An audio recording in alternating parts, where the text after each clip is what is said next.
page 74. TB writes, "We spend too much time working, whether in our business or as an employee. So, why don't we dedicate a space to analyze what is around this predominant activity of the human being?" Rules of Work, by Richard Templar. Rule 32. Anticipate threats. Threats come at us from every quarter, every dire redundancy, downsizing, takeovers, vindictive colleagues, irascible bosses, new technology, new systems, new procedures. In fact, entire books are devoted to threats, and mostly from changia, such as "Who Moved My Cheese?" and "How to Handle Tough Situations at Work." If we can think on our feet, stay out of ruts, be flexible and move fast, roll with the punches, and go the distance, we will not only survive change, but we shall also be contortionists and athletes of the highest order. Of course, we can't do all that. There will be times when the threat will overtake us and we get squashed. It happens to us all.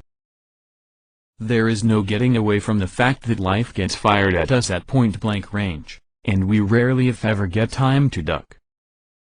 But a threat is always that. Once it becomes a reality, we can deal with it. While it is still a threat, it induces fear but can do no harm. Spotting which threat will turn into a reality is the skill. The talent. There are many threats, and we can't react to all of them. There are fewer realities, and we have to react to them. It helps if we don't see threats as threats, but instead as opportunities.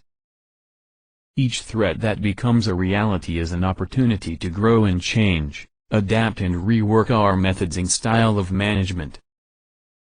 If our attitude is positive, we tend to see threats less as a negative thing and more as a positive thing, if they bring us the chance to prove ourselves. If we never get challenged, we will never improve. I was once employed as a manager by a company that was taken over. The new bosses brought in their own managers, and 3 of us were downgraded or demoted, in other words. We had no choice apart from walking out, of course. I was, by this time, a committed rules player, so I saw it as an opportunity to prove to the new bosses that I was good enough to be one of their managers, and, 3 months later, I was back up there. Of the other 2, one eventually walked and one stayed downgraded.